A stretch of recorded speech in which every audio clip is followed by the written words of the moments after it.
and fumbles, it's the one across the hall. If you don't answer, I'll just ring it off the wall. I know Hi, I'm Kelly. I'm the music editor for Vice. We're here in downtown Manhattan waiting to meet with Debbie Harry. Debbie Harry is one of the biggest, if not the biggest, pop star in history. Let's see how it goes. I heard your mother, now she's going out the door. Did you go to work or just go to the store? Well, first off, Debbie, I wanted to thank you for coming and doing this interview with us. We're really excited about it. Thank you. And the first question that I wanted to ask right off the bat is, when you when you wake up in the morning, are you like, holy crap, I'm Debbie Harry? I mean, some days it bothers me and some days it doesn't, you know. I mean, you get sick of yourself too. I mean, I'm sure it's just like that for everybody. I read somewhere that to get inspiration for your songwriting, you like to go out dancing. Oh, yeah. So what happens, say, if you're out at a club and you're dancing and that bolt of inspiration hits, you just run home? No, I sort of go and scribble something down, and then by the time I get home, it's usually sort of I look at it and say, what? Yeah.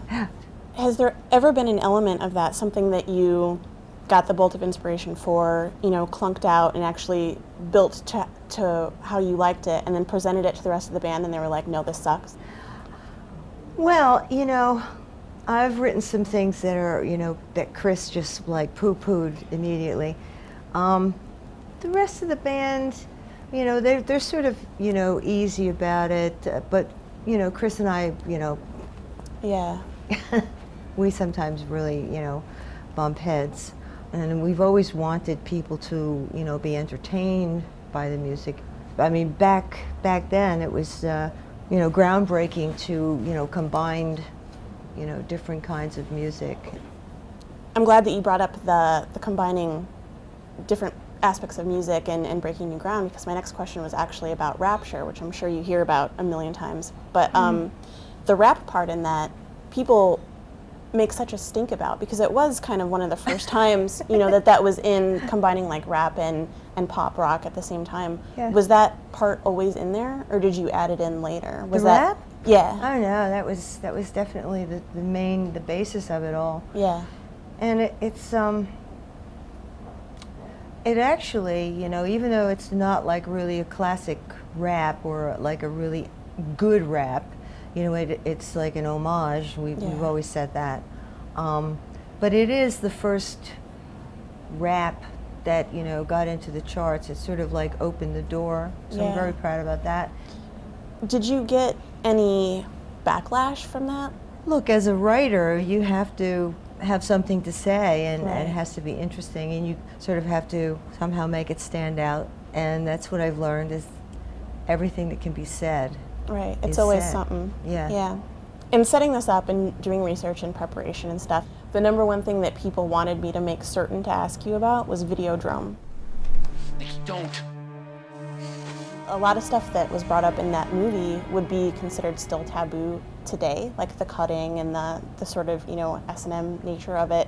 Were you scandalized by that at all when you were doing the movie? I sort of knew what Cronenberg's pictures were like, and what he was like, and he's always very strangely physical and interested in the macabre, and, you know, I was prepared for that.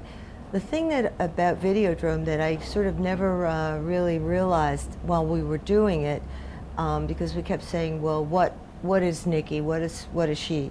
What kind of character is she? Yeah. Is she real? Is she a projection? And you know, years later, there was actually a word for it, and that is she was virtual. I want you, Max. You. I think something that a lot of your fans may not know about you, or maybe they do, is that you're really funny. Like, I came across your videos with John Roberts. Oh, yeah. Right? Yeah, I've seen him. How could you not be funny with him? I mean, There you go. oh, Yeah. I see. Yeah. Okay. All right. I don't know if I have the right shoes on for Yeah. this. She's France drunk already. Shit best. Another, obviously, mega famous comedian that you're tied to is John Waters. Yeah. Hairspray, you know, is amazing, and you were in that big part. It was amazing. Do you still hang out with him? Yeah. Yeah, we're friends. Yeah. Thank goodness. What do you think makes something funny? Awful things. Yeah. I think awful things are funny. You know, embarrassing things, rude things, nasty things. I mean, I don't know. You know, it's because great humor is really, you know, some kind of truth. You know. Yeah. And that's, you know, oh God, and you have to laugh. Yeah. I read so many interviews that you did and watched so many interviews, and a really good one that I found in the Telegraph, you talked about the aging process. I just turned 35 and it's like excruciating. At what point Shocking. was there like a certain age where you thought like, now I'm consciously always thinking about the aging process? Because it seems like a thing. For me, it was 35.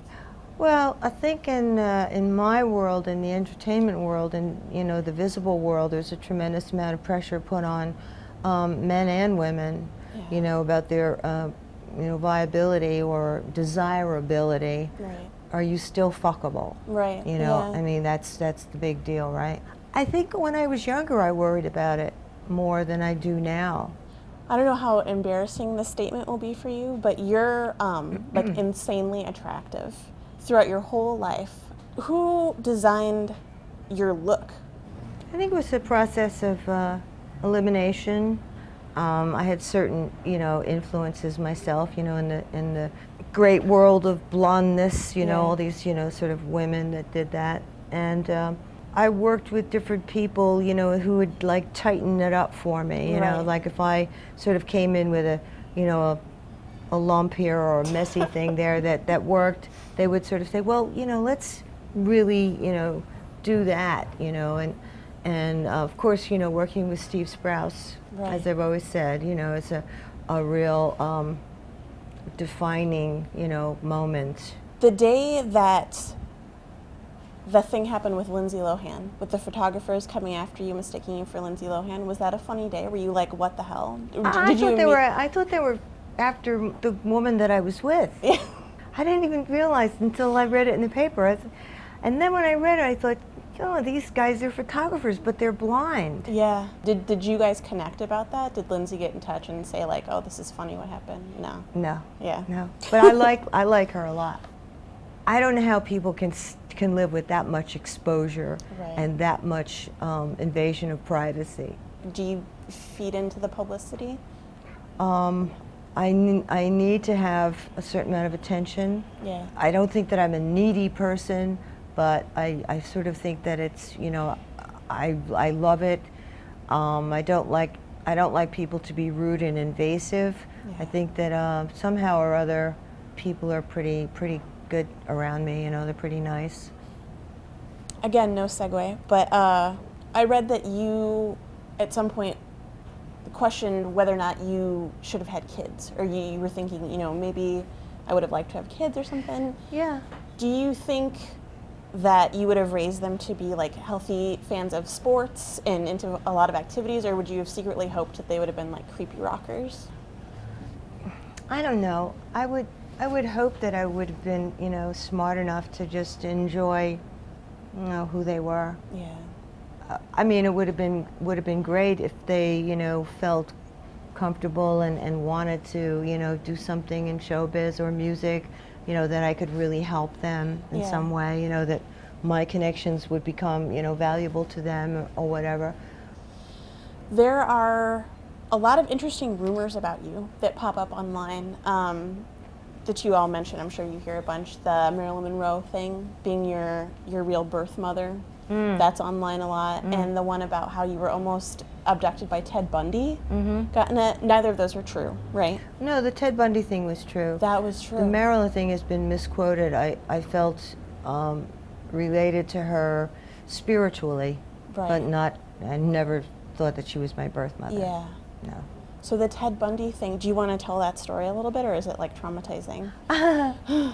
No, I was looking for a cab, and it was late at night, and I was trying to get to a party that the Dolls were throwing, and I was way over, like on the Lower East Side, and in those days, the Lower East Side was pretty rough. Right. You know, so there weren't any cabs, and I had on mega platforms that were impossible to walk in, and I staggered, I was really having a hard time. Yeah. This little white car kept circling and coming back saying, I'll give you a ride, I'll give you a ride. And I'd say no, and then kept coming back. Finally, I got in the guy's car. The windows were all rolled up, they were open this much at the top. The guy was really good looking. He was a good looking guy. Yeah. He had on a white shirt like this, like a businessman's shirt. But he stank to high heaven. He had a smell that, could cut glass. And I looked at the door. I didn't really notice anything when I got in the car. I looked at the door, and there was no door handle, no window crank, no padding, no nothing. And then I sort of started scanning the inside of the vehicle, and there was it was gutted. There was nothing in the car. Just the frame of the dashboard, and I wiggled my arm up and out and opened the door from the outside and rolled out into the house and street. Like in the movies, you did a shoulder roll into the... How did he not notice that was happening? He did notice. Oh yeah, he just let you... Well, he spun. He just turned the car, and that sort of helped me fall out. God. There's a million more things that I would like to talk to you about, but I feel like we should talk about the album, Okay. Panic of Girls, because that's and that was came out last year, right? Yes. And it was the first one since 2003? Yeah, it was about 10 years between. That album really hits on a bunch of different genres. It's got a French song on it. It's got almost like a reggaeton song on it, and more.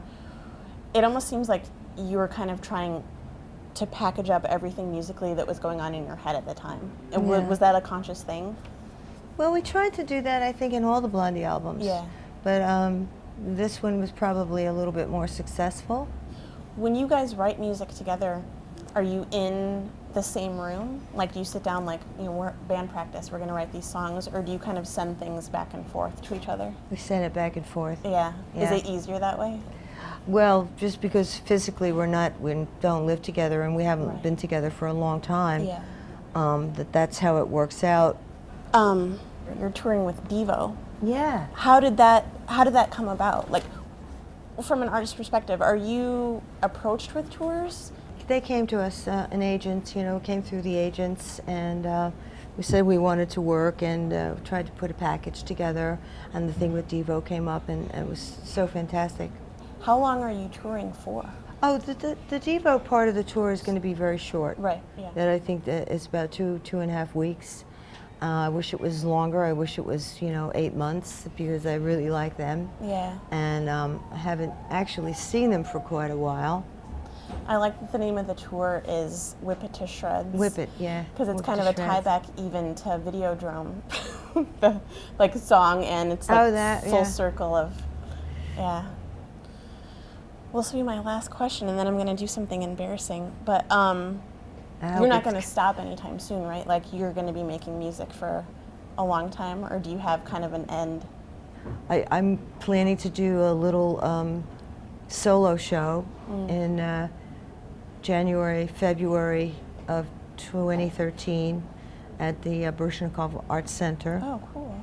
And I think that'll be kind of interesting. It's going to be sort of all the material that Blondie doesn't perform, Yeah. and that are on my solo albums. Because some of the songs we don't perform are quite serious and dark. So I want to do a very dramatic presentation of that kind of material. All right, well, your management sent us something amazing, I'm looking at you guys. Okay. right? Oh, the doll. Intense. So I was wondering if you could sign this. Would you mind? Okay. Let's see, probably bring it in.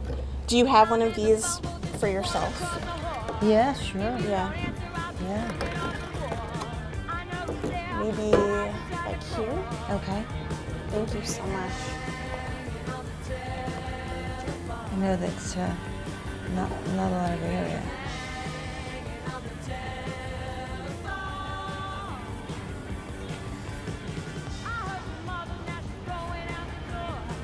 I almost put the wrong year. Maybe I should try again.